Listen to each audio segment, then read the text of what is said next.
Hello everyone, if you wanted to know how you can play Asphalt Legends on your computer, then you have come to the right place because in this video I'm going to show you how easy it is to download and install Asphalt Legends on your computer easily. So first off, you're going to open up your web browser, you're going to search for Google Play Games, you're going to go onto this first link from play.google.com, you're going to go ahead and click on download on PC here,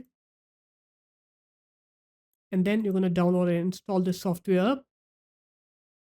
And after you're done with the installation, open Google Play Games up. It will ask you to log your Google account in, so just go ahead and do that. After you're done with the logging in process, click on Explore button here, search for Asphalt Legends. Here it is. Click onto Asphalt Legends, click Install on here, and now Asphalt Legends will start downloading on our computer, so just wait for it to complete downloading.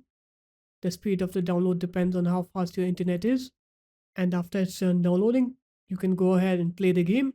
So there it is guys, that's how easy it was.